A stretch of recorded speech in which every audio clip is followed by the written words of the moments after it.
Well, good morning, and welcome to today's episode of the Ageless Wisdom Mystery School. The class actually is Wisdom of the Soul.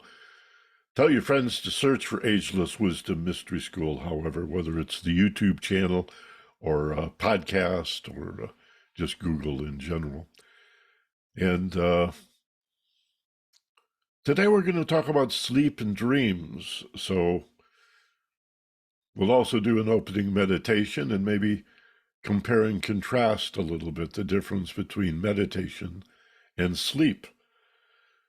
Bit of a follow-on maybe to last week's comparison of meditation and contemplation.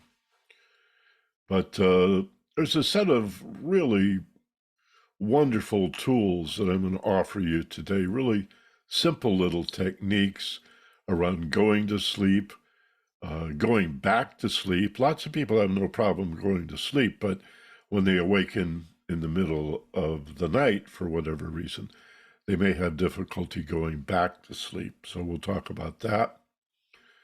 A little about the nature of sleep cycles and dream cycles, how to remember your dreams, how to understand your dreams, how to incubate dreams. How about that? How to, well, in a sense, program a dream to be about something you wish to dream about for very, very practical reasons, to incubate a dream to contain information, very practical, real-world information to help you solve a problem.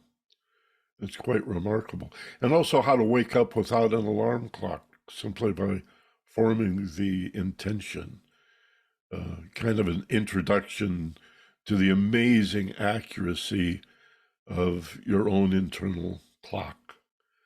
When you wake up, when you form an intention gently as you go to sleep to wake up at a particular time, and then you find yourself waking up at exactly that time. I mean, you could set your clocks by it.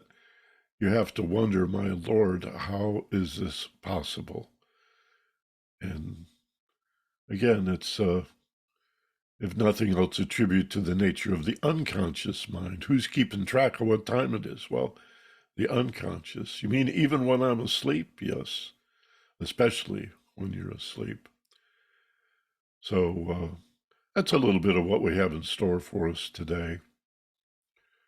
And as I said in the newsletter, in the show notes this week, I think it's odd that most people have so little interest in sleep and dreams, since we spend a third of our lives asleep. Some animals sleep even more than that. Some animals hibernate for months at a time. And it sort of begs the question, why? We'll touch on this a little, but that would be another show to go deeply into the nature of why we sleep and what are some of the benefits of sleep. Just off the top of my head, I can tell you one benefit is the apparent transference of memory from short-term to long-term. There are a series of decisions made, most of them unconsciously, about what's important enough to transfer to long-term memory. And so that's some of what we'll touch on. I do want to begin, as usual, with an opening meditation. And I'm going to put a little technique in today's meditation as well, called the three-finger technique. And I'll explain what that is and how it works as we go through the meditation today. So get comfortable in your chairs or sitting on your bed, meditation pillow, wherever you may be, however you may be seated. Take the position. Close your eyes and begin by just letting go, settling in. Think about muddy water slowly settling, and the sediment in time falling to the bottom of the bowl, so that after a few minutes, even muddy water becomes clear. And we have that figure of speech. Hey, dude, settle down. Just take a breath and settle down. It's a great way to begin any meditation. Follow that with a few slow, deep, deliberate breaths. Drawing in through the nose. Hold for just a moment as you peak, and exhaling every bit as slowly through the nose or the mouth, whatever suits you. Beyond where you'd normally stop, all the way out, all the way out. And do that a couple of more times. Pulling in strength and power as you inhale and feel a letting go feeling as you exhale.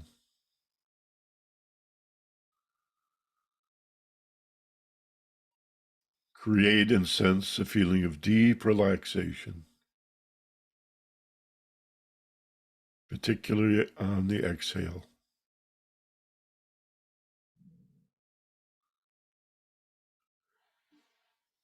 And then allow your breathing to normalize.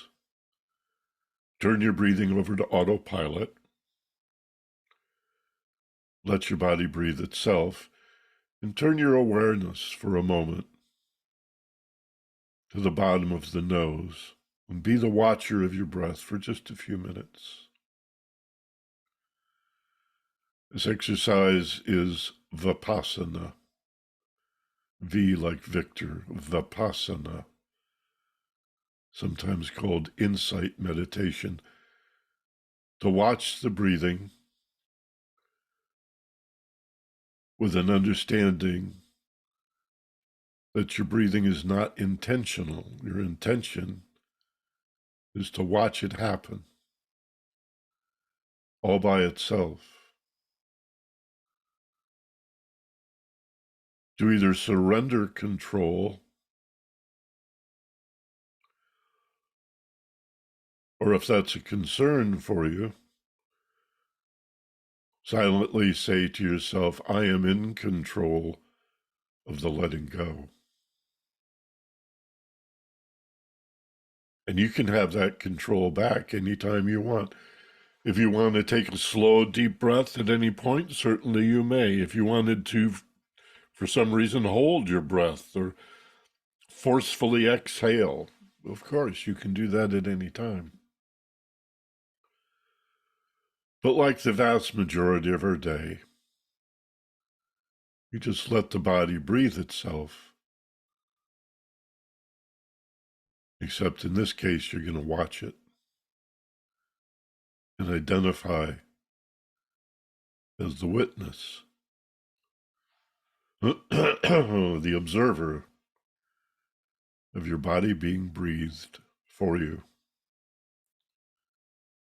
And so you feel that letting go even further. I am in control of the letting go, of allowing myself to witness the coming and going of my breath of its own accord in the present moment, free from judgment. For there never was a wrong breath or a bad breath, a better way to breathe or a worse way to breathe. When you allow the body to naturally and normally do the breathing for you.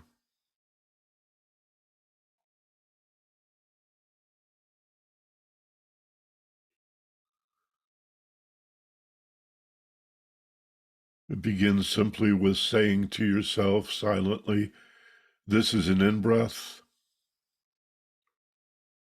this is an out-breath.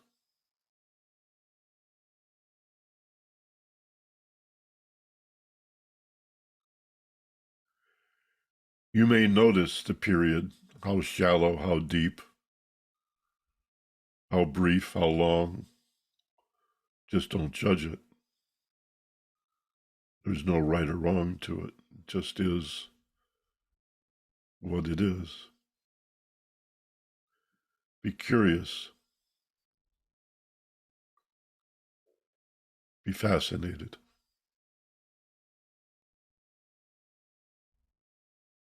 Be intrigued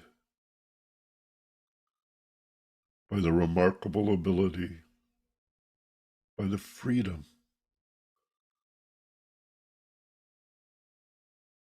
to stand back and simply watch.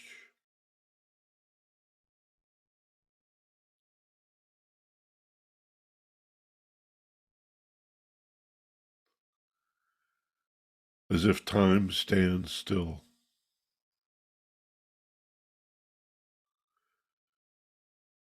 And soon it occurs to you that the in-breath and the out-breath, the back and forth of your breathing, is really around and around.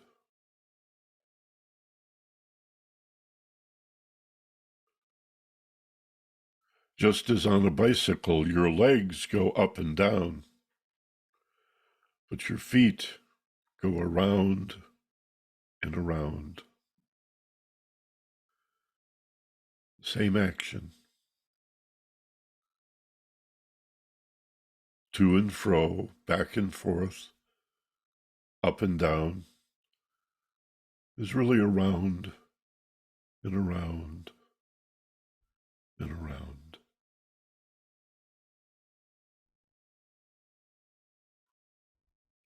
And all energy has its around and around, its crest and its trough like a wave in the ocean, or a small ripple upon a pond.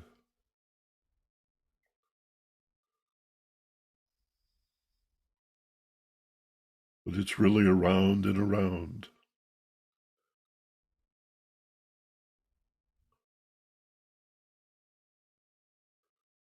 Like the whirlpool when you pull the stopper in a sink and the water gently begins to spin. This is the nature of how energy moves, and spirit, the life force that vivifies, illumines, and animates us. That spirit is energy. Be aware of its cyclic nature. Expect all things to come around again. Ideally on a higher turn of the spiral each time, so that you sense a forward movement, an unfolding, a development as you go around and around. The upward, gentle upward drift of the spiral.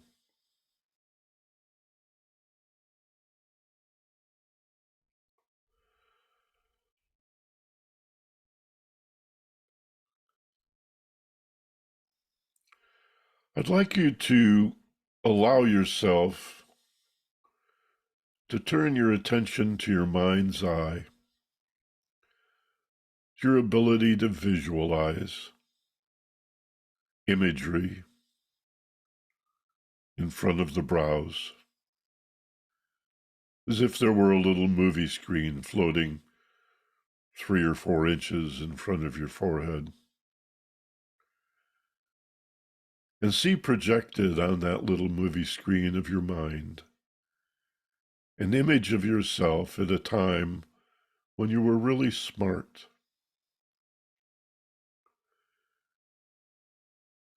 And I'm not going to ask you ever to report on this you're never going to have to tell anybody, so don't be concerned with self-assessment. Trust your feelings, trust your intuition, and allow a single occasion when you had to admit that's pretty darn clever. When you figured something out. Might be a problem in school.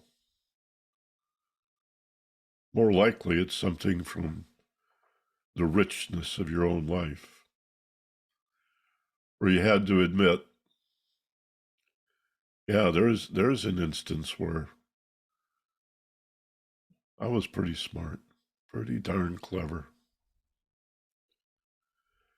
And immerse yourself in that memory. Let it come upon you as if you're repeating the experience. Step into it. Let it get all over you. Be that recollection.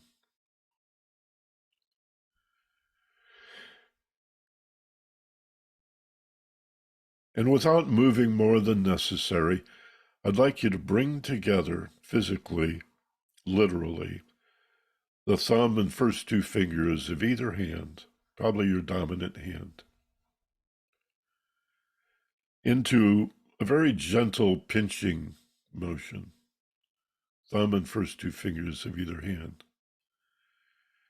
And imagine taking a kind of a snapshot of this occasion where you were really smart, really intelligent, quite clever,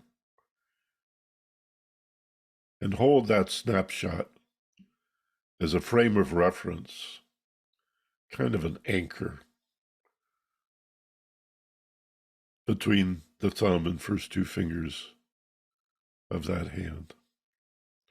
And tell yourself this will be easy to remember. Silently, internally, to say to yourself, this will be easy to remember. It's a good example of times when I can be really smart, more, maybe smarter, maybe more clever than I often acknowledge.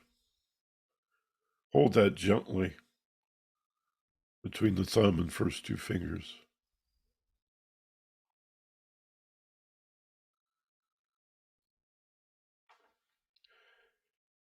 And then I want you to remember a time when you were physically successful, where you accomplished a task, where you attained a goal, where you successfully created an outcome that you were pretty darn proud of. Not in a vainful or egotistical way, but that healthy pride. Yeah, a little bit of button busting. By golly, good job. I got to admit. And again, it could be from your adult life as a business person, as a school teacher, a worker, a farmer, a business executive. Could be from school, when all the kids were really impressed. You won the race. You scored the touchdown. You drove in the winning run. Or you were really good at kickball or soccer or whatever. Allow yourself, without any effort whatsoever, to recall one particular occasion of being physically really successful. Let that come to the fore of your mind. See it happening in the mirror of your mind, in the images of the mind's eye. Step into it. Experience it as if it's happening now. Feel that pride. And again, imagine a little snapshot, ka-ching, that you then hold like a photograph with the first photo in that little pinching move, gently having brought together the thumb and first two fingers of either hand, with two photos now, two little pictures of you doing really well, being mentally very smart and physically very successful. Little frames of reference, anchors. And thirdly, allow yourself now to remember a time when you felt very loved, loving, and lovable.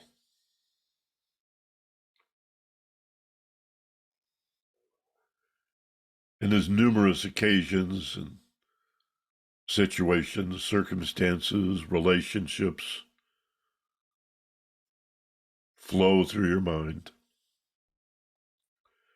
take your time and allow yourself to settle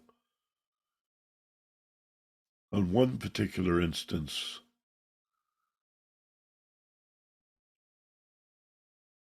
where you were just immersed in the glorious feeling of loving, feeling lovable, and loved, loving, lovable in any order, all of those, that ineffable, indescribable, magical, wondrous feeling of warmth, safety, and connection, as if everything is right with the world. And of all the occasions that occur to you, settle on one that can represent all the others. And again, imagine taking a little snapshot of that instance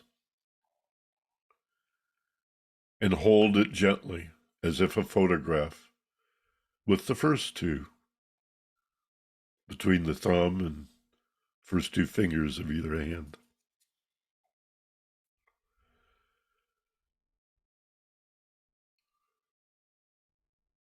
This is called a rep system, a representational technique for the best you've ever been, mentally, physically, and emotionally.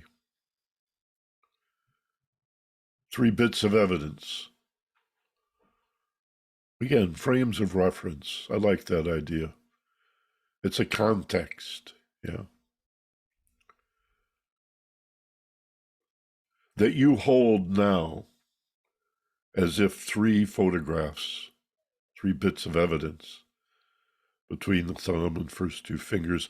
And all you have to do, there's no need to repeat this or chant this or go to some extreme effort to memorize anything.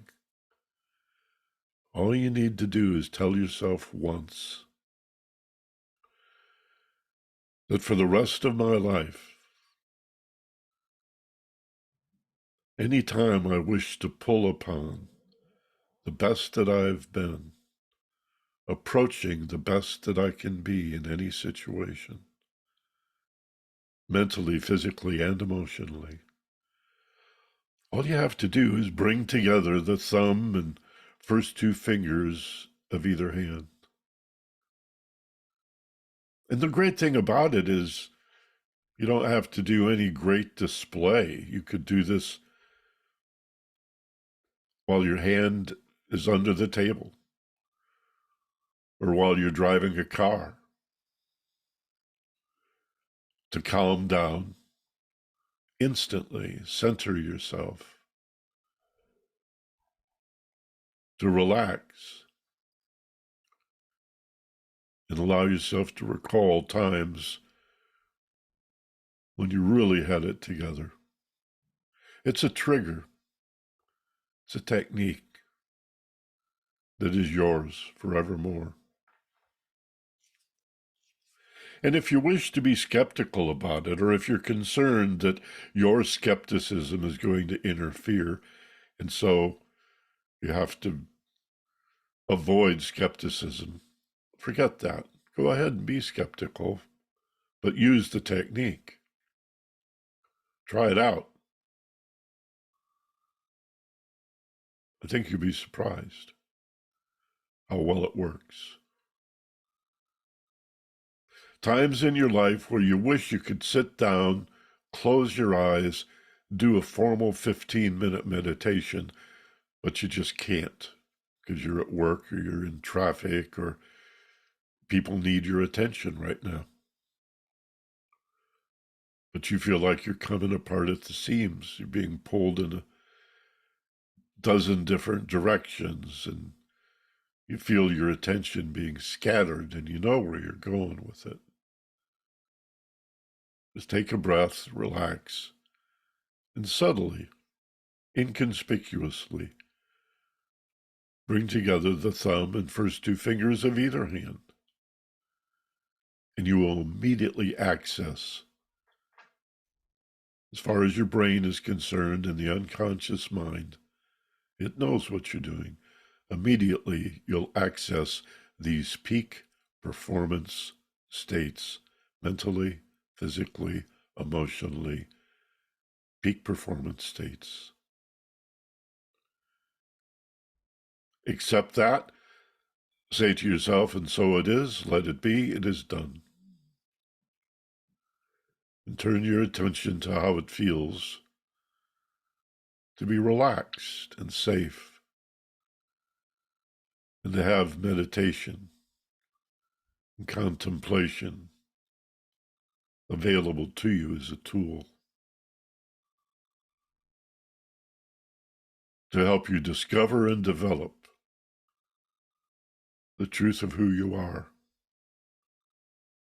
both as a unique individual and part of the one life, a fragment or extension of the all that is.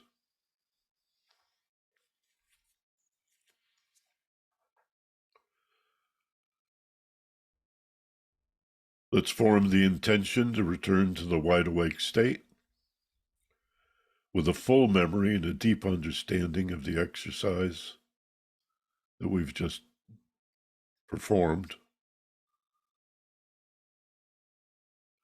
Number 2, feel a gentle rising up, a kind of a floating upward as if in a hot air balloon, or watching a party balloon filled with helium floating up and away. Feel that gentle floating up toward the waking state. And 3, eyes open now.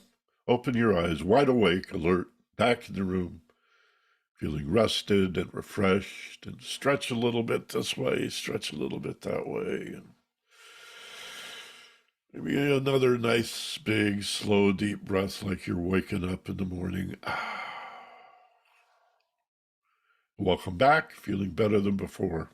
Wide awake, alert, back in the room, feeling better and better and better. Good. Cheers.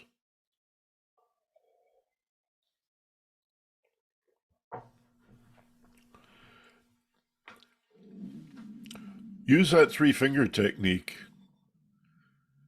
Get used to using it.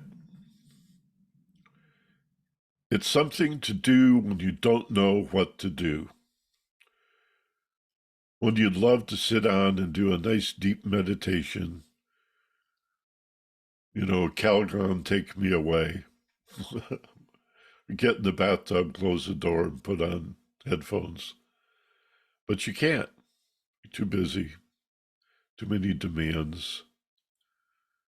Just take a breath, bring your fingers together in that little shape, and know that you're immediately able to access your potential.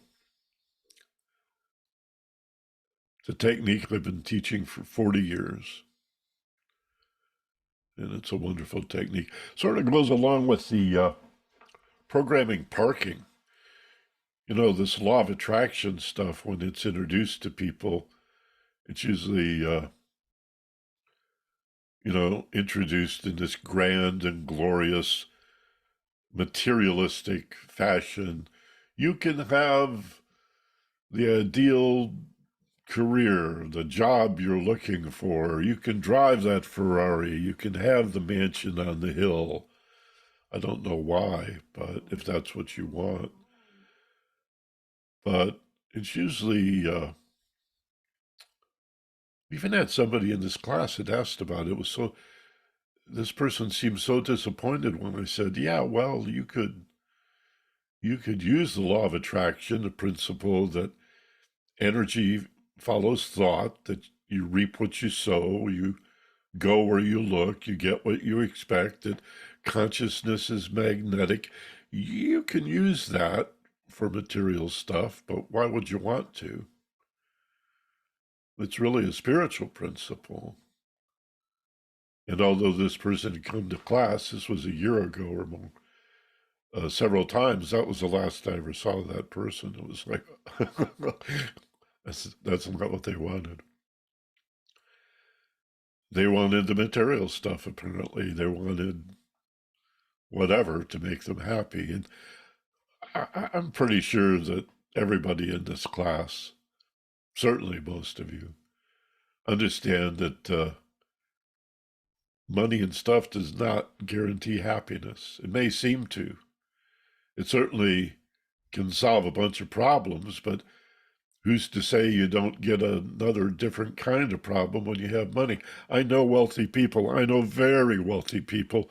Allow me, I bet you do too. And allow me to assure you, they have problems. One of the problems is holding on to the money, or this indescribable fear that they're going to lose all of the money. And so what's the point?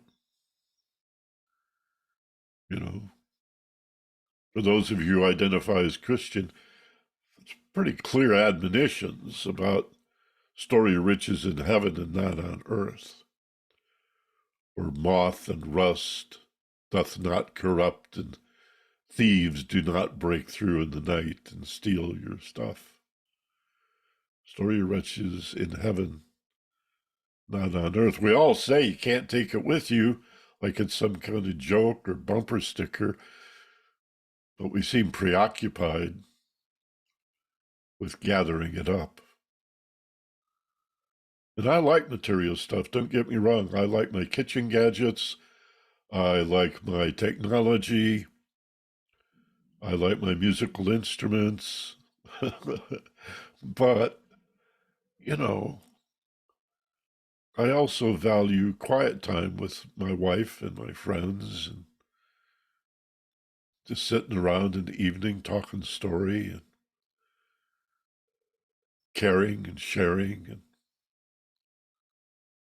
that seems to be the stuff we can take with us. So why not focus on accumulating that? Well, the idea, I guess, is to be in the world, but not of it. I've always liked that phrase. Yeah, you got to have income. You got to have revenue. You got bills you got to pay. I'd rather not grow my own food and walk wherever I need to go. I like a car. I like, or, a bus or a train or a plane. I like the supermarket and also the farmer's market, right? Let's support those small farmers, those local business people. That's what the law of attraction is for. So, a three-finger technique, a trigger to access peak performance, and a little technique like programming parking places are great ways to introduce yourself to the workings of these techniques without making a list or a vision board or programming that you're going to get this much money by this time. Or I saw a preacher on TV selling miracle water the other night. I've seen him before. He's been selling this water. Well, he doesn't say he sells it. He says, send a love donation. and he will send you the magic water, which I guess he has blessed himself personally. And when I tripped across this the other night, going through the dial, I'm sort of old school. I tend to sometimes just ka-ching, ka-ching, ka-ching, flip through the channels. And I stopped and watched him for a minute. He was telling people to get the magic water and put it on their bills. He said, get the water on your hands and then put it on your bills and put your hands on the bills, and God will pay those bills for you. And, you know,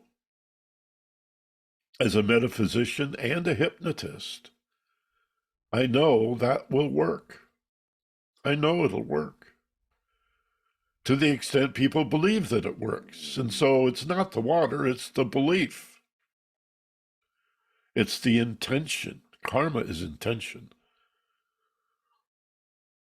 It's not just your behavior. Karma means action. So a lot of people think karma is a reflection of what you do in the world. Well, it is. Others say, no, it's deeper than that. It's the way you think and the words that you speak. And they're right, but it's actually deeper than that. It's the way you feel. People say, no, it's as long as you have love in your heart. And they're right. That's true also. But on an even deeper level, below the feeling, below the speech, below the action, below the thought and the action and the speech, is the intention. That's a good thing to remember when you mess something up, screw it up, feel like a failure. Admonish yourself. Ask yourself, well, what was your intention? Was your intention good?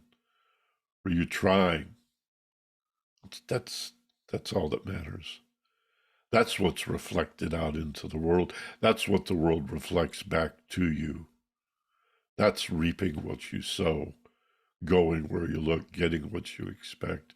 What goes around comes around. For every action, there's an equal and opposite reaction. You even see it in Newtonian physics. Around and around, right?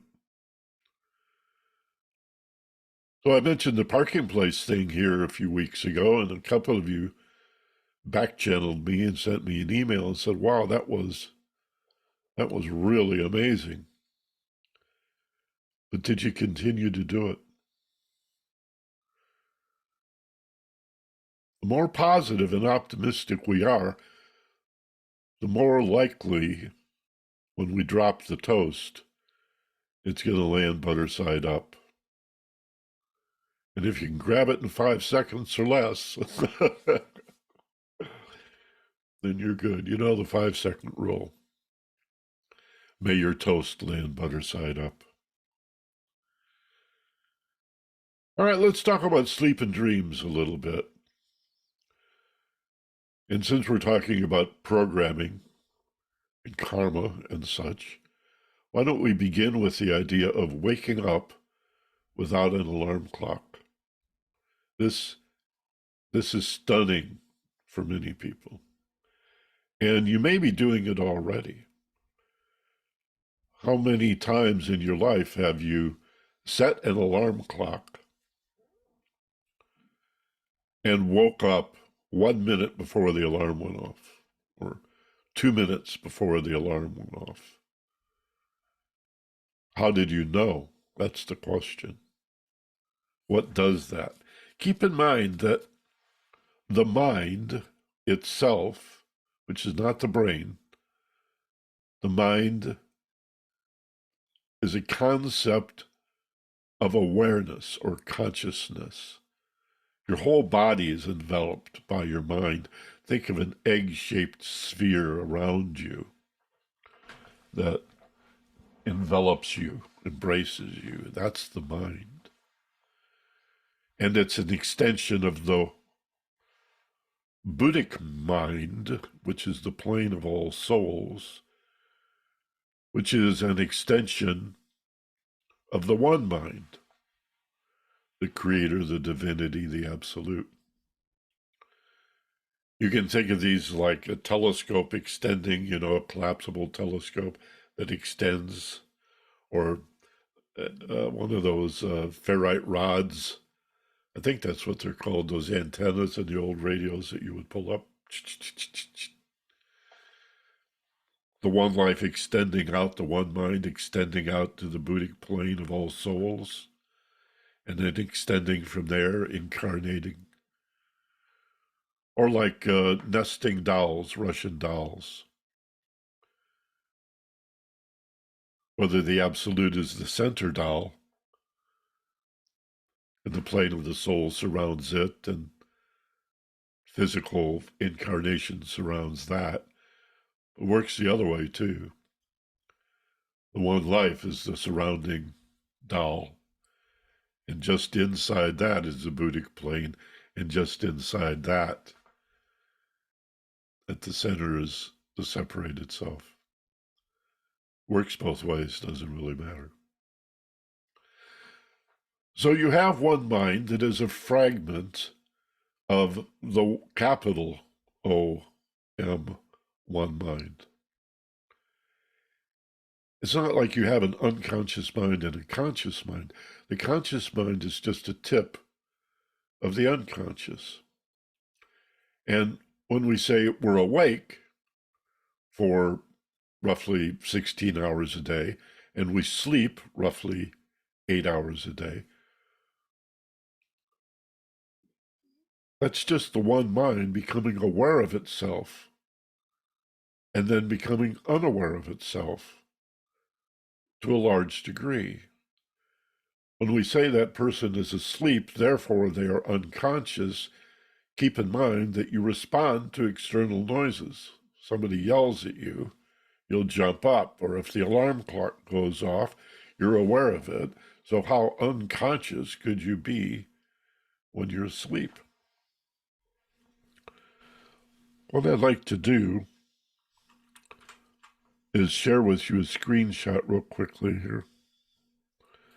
And this is a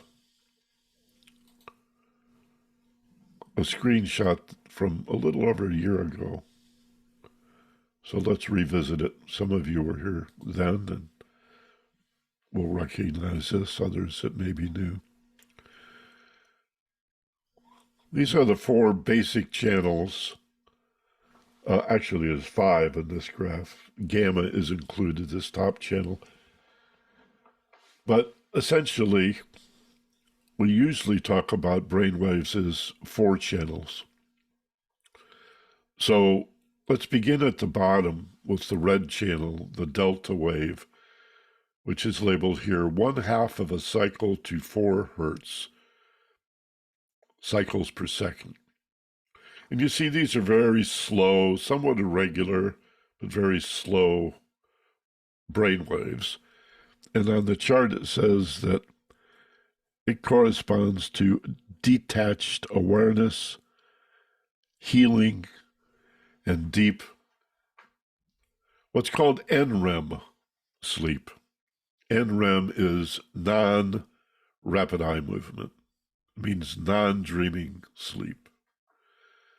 The next channel, a little more active, is theta, 4 to 7 hertz, 4 to 7 cycles per second, which is associated with deep meditation, intuition, and it says memory. I'm not sure why it would assign memory to theta, but I give that some thought. I do want to do a class on memory. We'll revisit that. So theta is REM sleep, and you'll notice it's a little more active. And rapid eye movement is a phenomena. It's a back and forth that you can see under closed eyelids. If you ever watch somebody sleep, you may notice it in your dog or your cat when they sleep. When they dream, their bodies may twitch also, but especially in human beings, it's very common to notice this left, right, left, right, left, right rolling, gentle rolling of the eyeball under the closed lid, rapid eye movement, REM activity, and the brain is emanating the electromagnetic signals that the brain always emanates. The frequency increases to roughly 4 to 7 cycles. And so we know the person is asleep and dreaming. Delta, deep non-dream sleep. Theta, sleeping but dreaming. Then the celebrated alpha brainwave level is, according to this chart, 7.5 to 12. I would say 7 or 8 to 12 cycles per second. I think of the target being 10 hertz, right in the middle.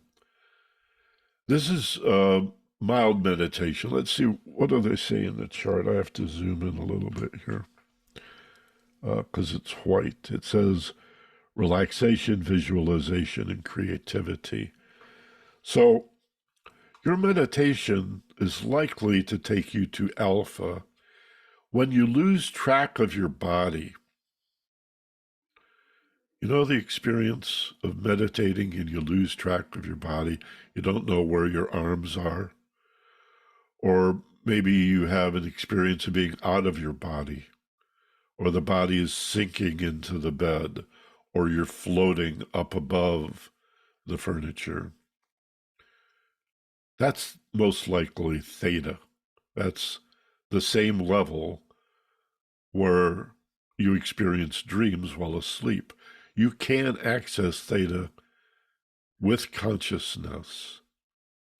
Delta, not likely that you can generate delta brain waves and still be conscious. 4 cycles is the point where you fall asleep. So it's possible to be in theta while you're awake. It's just a very deep, profound meditation. And then alpha is the commonplace of meditation. Beta, our friend Beta, is wide awake. The chart, it says alertness, concentration, and cogitation. I do not agree with the idea that concentration is beta unless you are trying to concentrate. If you think of concentration as an effort, then yeah, it's going to happen in beta. But concentration ideally is a relaxation skill. That's the essence of sports psychology, is to find that place, that balance point between good stress and distress. Eustress is good stress, EU stress. That's psyching up. That's caring. It's wanting to do a good job. That's excitement and enthusiasm. It's a good thing to psych up. If you were nonchalant and didn't care, your performance would reflect that. But like any bell curve, there's a point at which if you continue to add stress and stimulation, then the curve begins to go down and your performance is degraded and becomes distressful. So it is with the beta brainwave state, and this goes all the way up to, according to this chart, 30 cycles. My education says beta goes to 40 cycles per second. And this is, again, this is your wide awake state. This is you wake up in the morning, beta, bang, right out of the gate. Have a cup of coffee, a Red Bull, bang, beta. Jump in the shower, start thinking about your busy day, check your calendar, look at the clock, more and more stimulus, higher and higher into the beta range, feeling more scattered, harder to focus, impossible to concentrate, just so much going on. And gamma, which I'm glad is on this chart because we've known about gamma waves for, 30 years or more. But we don't know very much about why they're generated or what they correspond to. There's some evidence that gamma waves correspond to states of elation, of extreme happiness and joy. But There's just not really any hard evidence. And also, if you look at an EEG, you're not going to see the wave represented as one or another of these channels.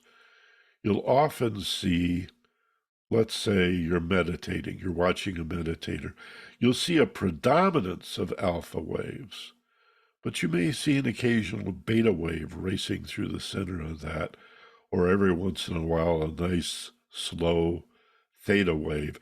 They they they tend sometimes to overlap a little bit or to coincide.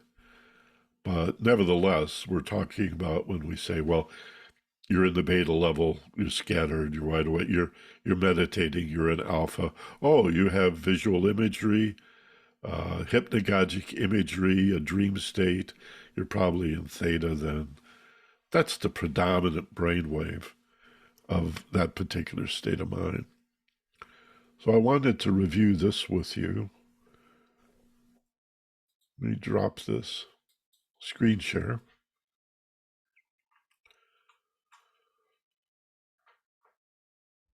So going to sleep,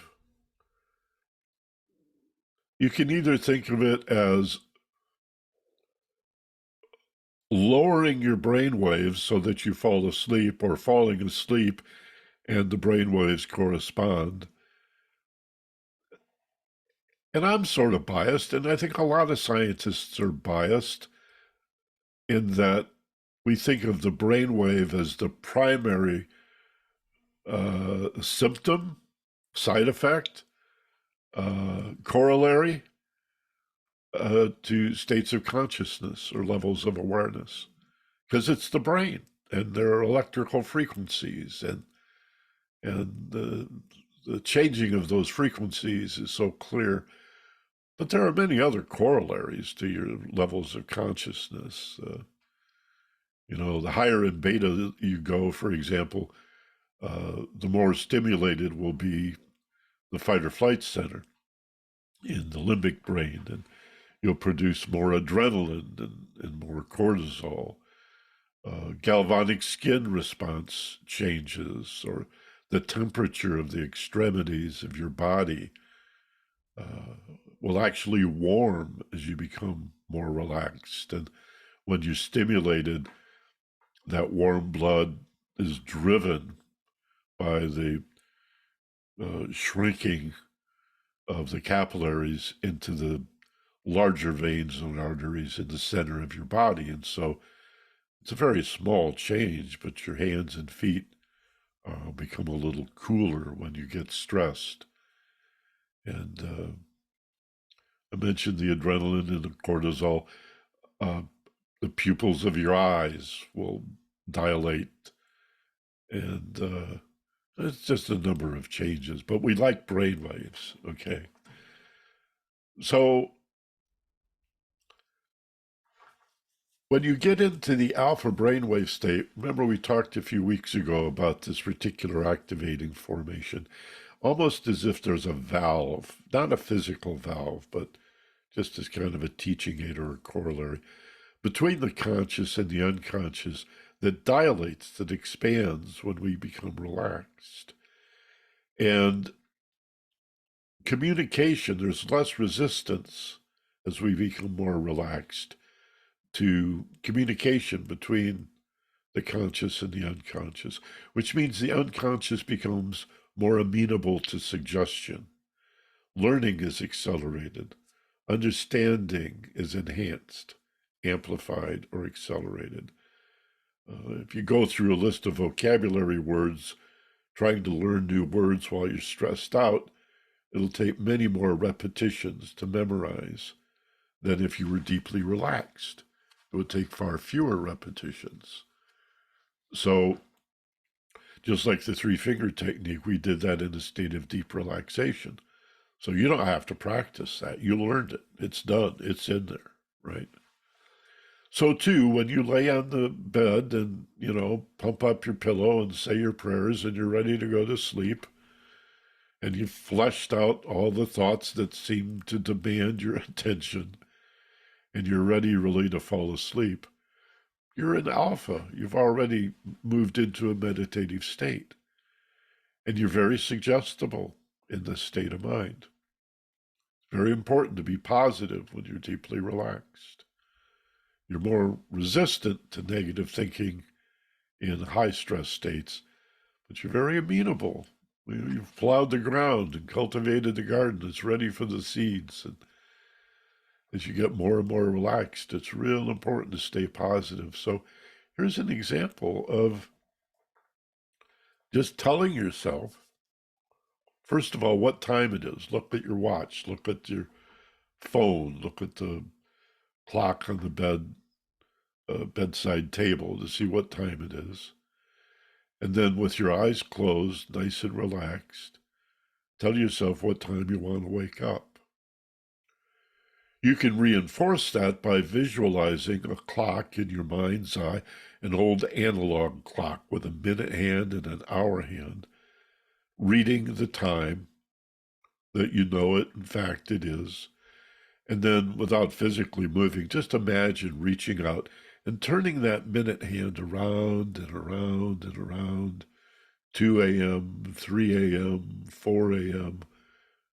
Turn it around until whatever time you want to wake up. 5:30, 7:30. For me, it would be 9:30. whatever time you want to wake up. And then imagine reaching around on the back of the clock, that old-fashioned wind-up alarm clock, and pull the pin. You don't have to do that visualizing. It's a nice little adjunct, little reinforcement when you first begin the technique. All you really have to do is tell yourself one time. You don't have to chant or repeat. Just, I will wake up at this particular time, 7:45. And I'll be wide awake and alert and well rested. This works even if you've only got 90 minutes to take a nap. And you really need 5 hours of sleep, but you've only got 90 minutes, so you're going to take a nap. And you tell yourself, I'll probably feel horrible when I wake up. And guess what? You feel horrible when you wake up. Why not say, well, I need 4 or 5 hours because I didn't sleep last night. Baby kept me up, whatever.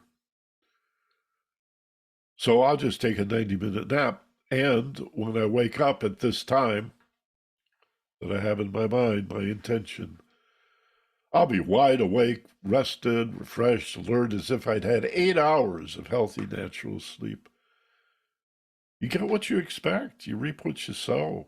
Watch your language. Get smart about this.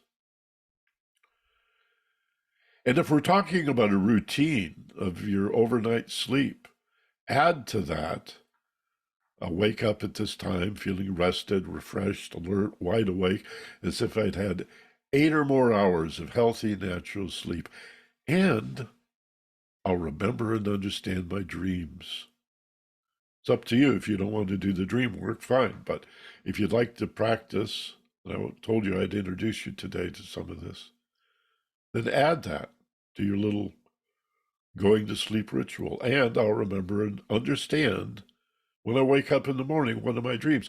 If you go to sleep and say, and I want to remember and understand my dreams when I wake up, you may wake up after every dream. So you need to be literal and specific. In the morning when I wake up, at this time, I will remember and understand at least one of my dreams. And then you keep a dream journal on the table beside your bed. And yeah, you could use just a spiral ring notebook or a yellow pad and a pencil, but what I recommend is that you consecrate it. Your unconscious mind is watching you. And if you go out and invest $20, $25 in a nice journal, something hardbound, something handsome, like a hardbound book with blank pages, and then you buy a nice pen. I'm not saying you have to spend $200 on a Mont Blanc fountain pen, but just something above the 39-cent throwaway Bic pen. Maybe you spend $15 on a refillable nice ballpoint, or maybe even a fountain pen if you dig that. A lot of people are into calligraphy and they like the feel of a fountain pen and the way the ink flows and all of that. So just invest a few bucks in a decent journal and a decent pen, ballpoint pen, something refillable instead of throwaway. And the unconscious goes, oh, far out. This is really cool. All of a sudden, we care about our dreams. That's consecrating, imbuing the book, you see, with intention. And you only put your dreams in this book. You would not jot down a phone number. That would be sacrilege. See, you don't write recipes or make notes to friends and then tear the pages out. This is your dream journal. Treat it with treat it with dignity and respect. Love, love, love. Your dream journal makes a difference. You're going to be much better at remembering and understanding your dreams when you do this. So the first thing when you wake up in the morning is to jot down, even if it's just a fragment or two, of what you recall about the dream. Do not concern yourself with understanding the symbolism of the dream at this point. Simply put the day and date, right? And a little fragment of the dream. And as you begin to write the dream fragment, it may unfold for you. And so you write a little more and a little more. And sometimes that unfolding continues. And you may end up writing several paragraphs. But even if it's just this tiny little scene, this little snapshot or fragment of a dream, jot it down. Close the book, go to the restroom and start getting ready for your day. And then once a week or so, you sit down, pick up the dream book, and take 5 or 10 minutes to flip back through what you've written over the last week. And you see the dreams in context. And now you begin to see patterns and tendencies and trends. And the symbolism is much more likely, given this intervening time, to make sense to you. There are dream books. The problem is some dream symbols are universal, like Jungian archetypes. But some dream symbols are cultural, and many dream symbols are personal. So the dream book can help you at the beginning to get a sense of symbolism. If you're a creative writer or a poet and you understand symbolism and allegory and metaphor, so much the better. One of the things I like about remembering and understanding dreams is you take that into your waking life. And when odd synchronicities or meaningful coincidences or coincidences that appear to be meaningful occur, you can say to yourself, if this were a dream, what would it mean? And that's a technique. If this were a dream, what would it mean? Technique. A way of looking at life as if it were a dream, symbolically, right? If a number comes up to you as a magical number, and you're an intelligent empiricist, don't be too quick to dismiss those coincidences. Numbers are ratios. Numbers are things. Letters are numbers. It's a whole science called gematria. Just be playful with it.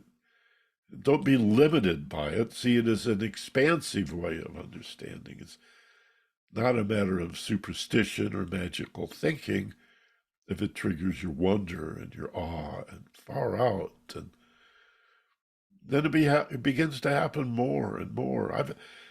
Back in the day when I was playing records on the radio, people would sometimes call and say, you played that record for me, didn't you? And I said, no, what are you talking about? They said, well, I was just thinking about that record. I wanted to hear that record, and then you played it. We're obviously connected. And I go, well, okay, and sometimes even more meaningful than that. I've had people who are clearly schizophrenic show up at the radio station and say they were responding to my veiled and symbolic speech to them as if I was speaking to them directly over the radio. So it gets into the field of the incredible, magical thinking, which is just completely disconnected from reality, or, madness, schizophrenia, complete delusion. But it's a fine line sometimes between genius and madness. You don't always know. Like the savant children, who often grow up to be savant adults who, like Rain Man, can't tie their shoes, but can do these remarkable math problems or tell you what day of the week, any date you throw out 200 years ago or 400 years in the future, and they go, oh, that's a Wednesday. So it's like the genius is somehow incorporated as in a savant, someone often on the spectrum with a severe inability or disability. Very strange. It's a wonderful time to be alive, to begin to research this and recognize this. Getting an odd window on my screen. I'm not sure what to do with this. Hold on just one sec. I'm going to allow this. I don't know what I'm allowing, but I'll allow it. Okay, it's almost 10 minutes after noon, and I want to go to Q&A pretty quickly here. Melinda's our host today, so using the chat box, just type a brief comment to get her attention, your question or your comment, and if you'd like to expand on that, Mindy will acknowledge you. We'll go to the Q&A in just a few minutes. Now, the how to go to sleep. You've heard about counting sheep. Let me speak on this very, very briefly. If you're going to count, which is a pretty good technique for going to sleep because it just bores the hell out of you, do not count up. It doesn't have to be sheep jumping over a fence. It could just be counting down. You don't want to count up, you want to count down. And if you get to the bottom, if you get to number 1 and you're still awake, then do it again. But here's a technique that people have been using successfully for, 100 years or more. In your mind's eye, on those nights when you have a hard time falling asleep or going back to sleep in the middle of the night, visualize either a blackboard, a chalkboard, a dry erase whiteboard, and put the number 99 on that board in your mind's eye and draw a circle around it. And then with your left hand, or your non-dominant hand, carefully erase the number 99, being careful not to erase any of the circle. And put the number 98 in the center of the circle. And outside the circle, into the lower right, watch yourself writing the word deeper. D-E-E-P-E-R.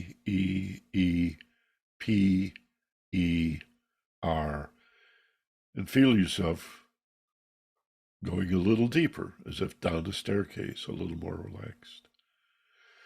Then erase the number 98. Be very careful not to get any of the circle, and get the number 98 all erased, and write the number 97 on the board in your mind's eye, and retrace the word deeper,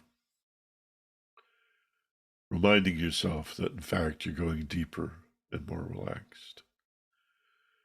And then erase the number 97, put the number 96 in there, retrace the word deeper. Frankly, I've never gotten to 90. Never hit 90. The unconscious picks up on this real quickly and goes, oh my God, we're not really do this all the way to the number one. And it's taking the suggestion also of moving down, slowing down, going deeper, becoming more relaxed. And having seen that brainwave chart that I just displayed, you understand the corollary. You understand, listen to the words. We fall asleep, we wake up in the morning. Sleep is down, awake is up, right? So you see why it's foolish to count up and expect to go to sleep. Count down, just like the deepening technique that we use in meditation. And then finally, to incubate a dream to be about what you want it to be about, you just add that language to your go to sleep, that I'll remember a dream.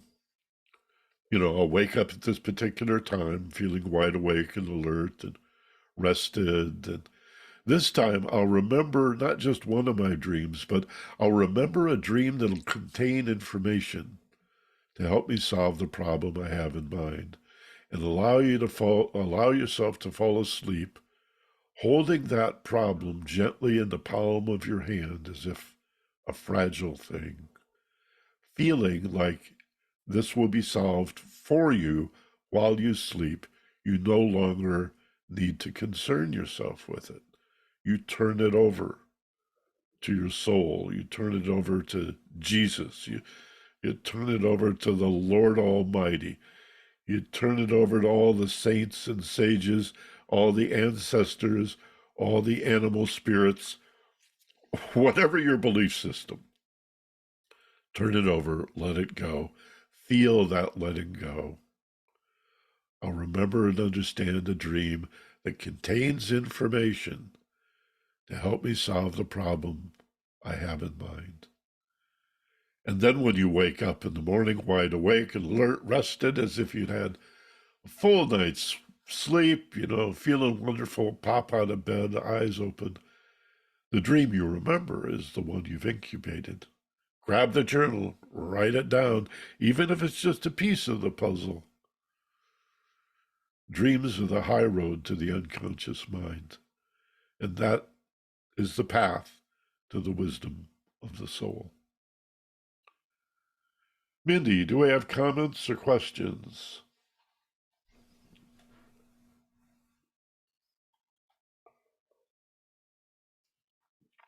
Mindy, are you there? Maybe not. Did I lose my host? I think I may have lost my co-host. I don't see Mindy. Hold on a sec, you guys.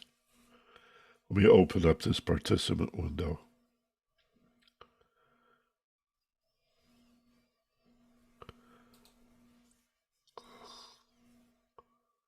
Yeah.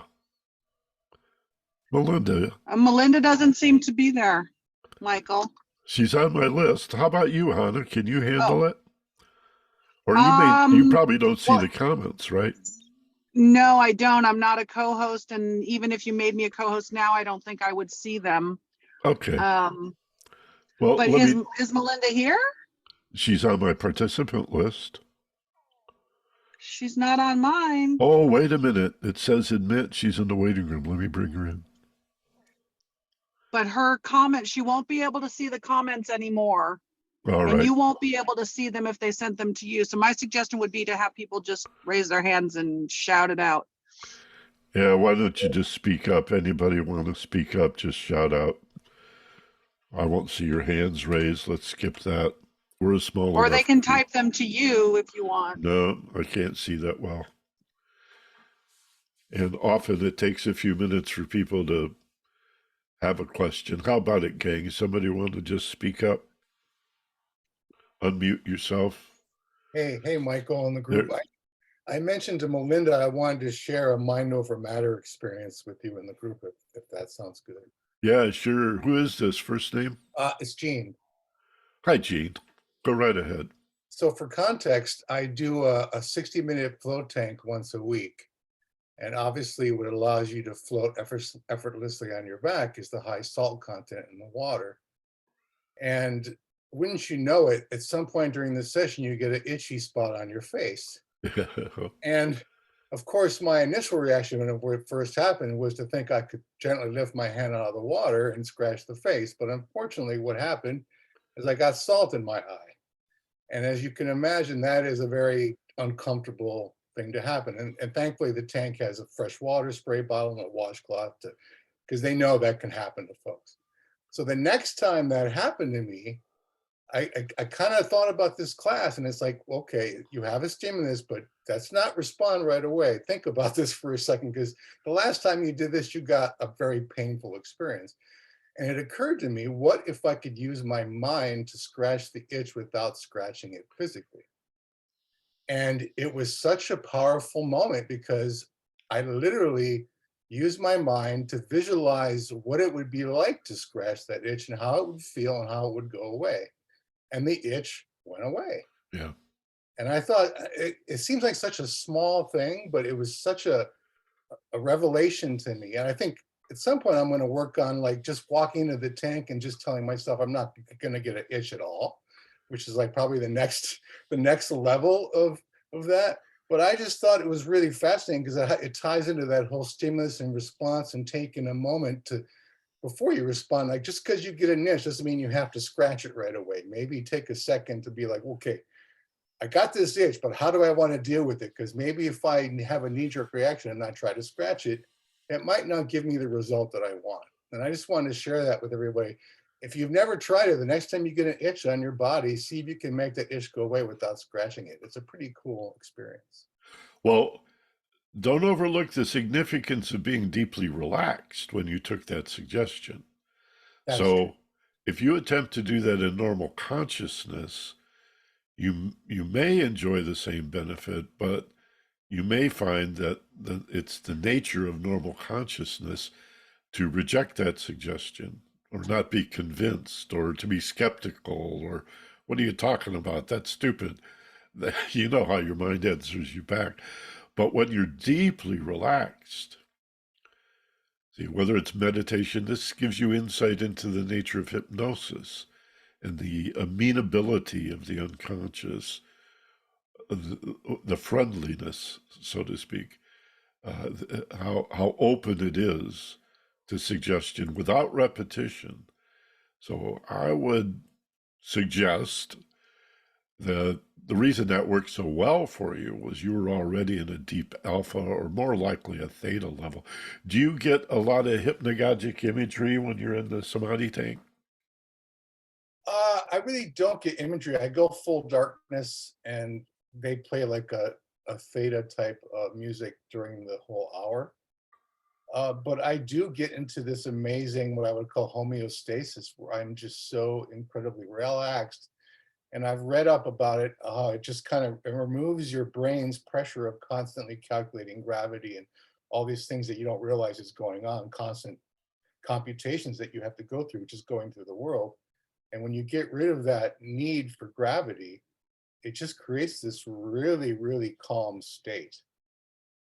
Yeah. That's Well, it's not just gravity, it's, sensory deprivation. It's all of your senses and sensations are suspended. And my recollection of the work that John Lilly and others did with tanks in the, gosh, what was it, the 50s or 60s? And it really, I think a lot of the need for the research came out of NASA, although it predated the formation of NASA. But then NASA got real interested in the effect of weightlessness in space. And the assumption was if you were deprived of stimulus, you would fall asleep.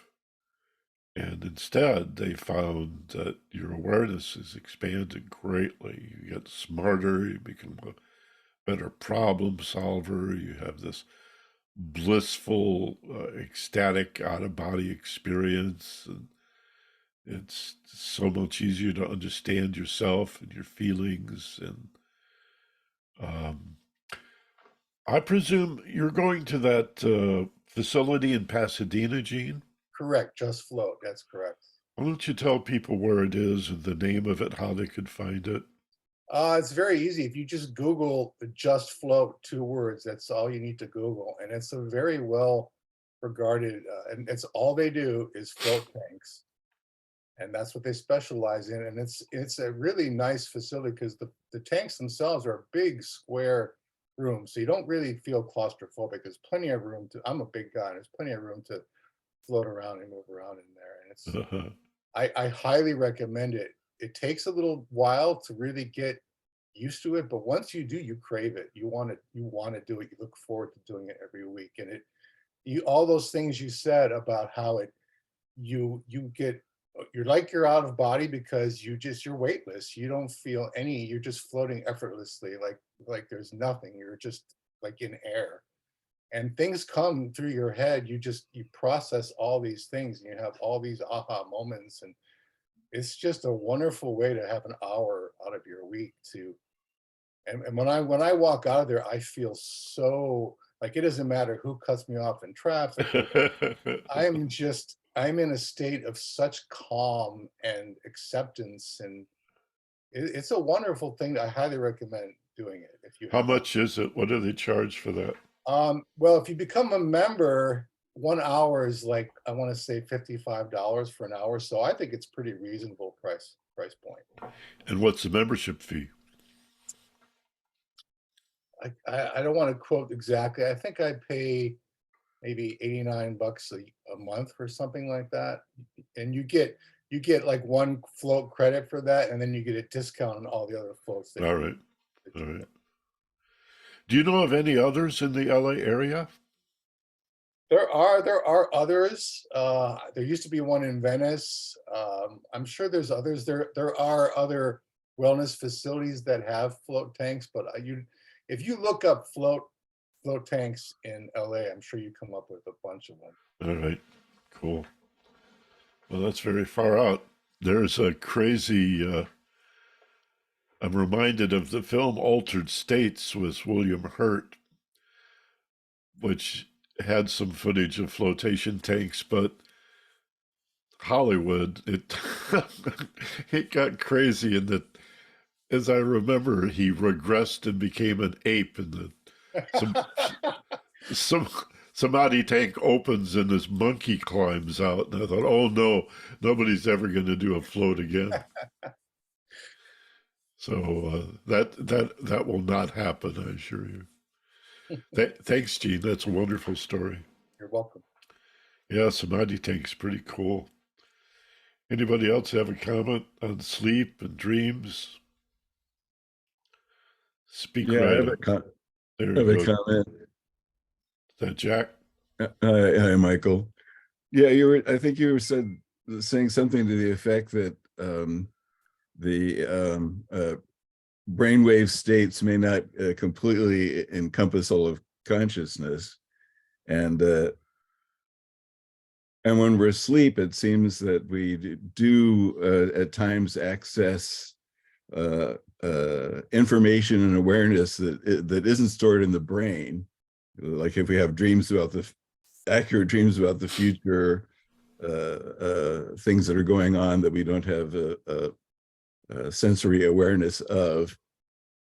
And it made me think of some of the people that have had near-death experiences where there was that one fellow that had surgery where they had just sort of chilled his body and brain and removed all the blood out of his brain. So it's like no way his brain was doing any activity at all, and yet had this profound consciousness experience. And there have been people that were had been declared dead.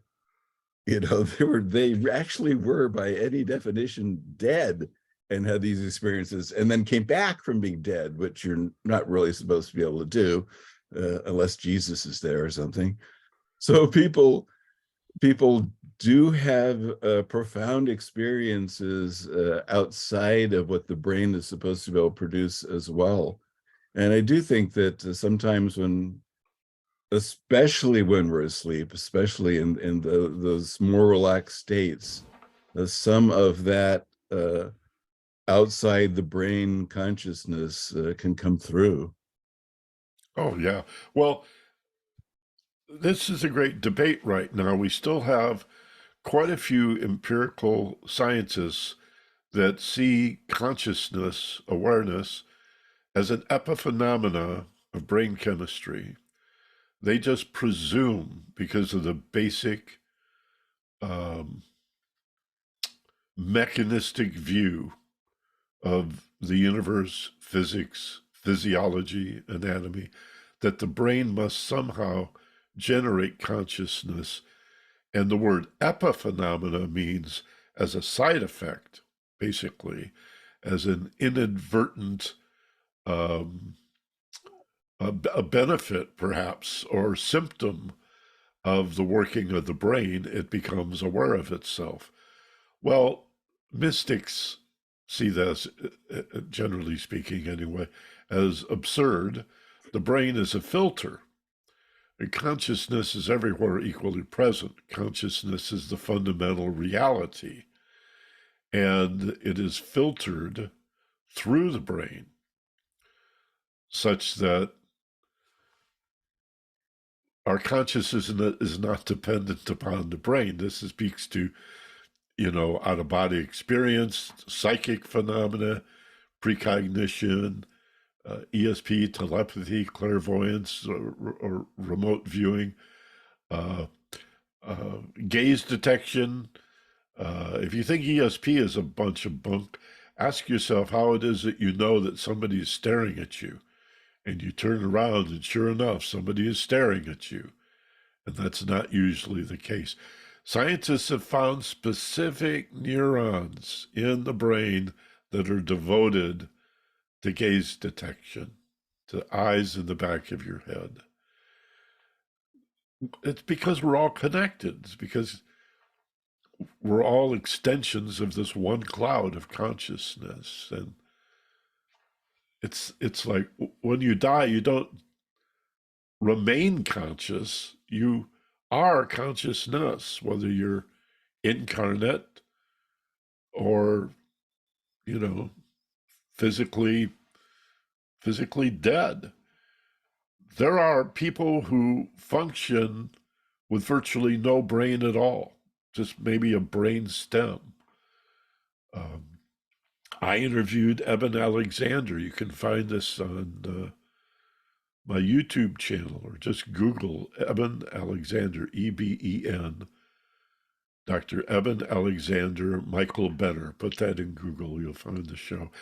This is a Harvard-trained neurosurgeon, a friggin' brain surgeon, the son of a Harvard-educated brain surgeon, who had a bacteria that ate away the cortex of his brain. He went into a coma. The doctor said he'll never come out. And if he were, by happenstance, to awaken from this coma, he'll be a vegetable, because the whole cortex of his brain, that cap that connects every part of the brain to every other part of the brain, is missing. It's gone. There'll be no self-awareness. Well, as you'll hear him describe in his interview, he did come back after 7 days. He woke up, but he didn't know who he was. He didn't know he was a doctor. He didn't know he was a human being. He didn't recognize his family. He couldn't speak. He didn't know any language. He just sat there and grunted. But every day, a little more came back and a little more came back. And soon he remembered his name. And then one day he remembered, oh my God, I'm a doctor. I'm a neurosurgeon. And you're my wife, and you're my children. And it slowly came back. And he learned to speak, and then he learned to stand, and then he learned to walk. He wrote in his book, Proof of Heaven, the title Proof of Heaven, about his whole experience during that 7 days, which from his point of view was decades in heaven. what it was like.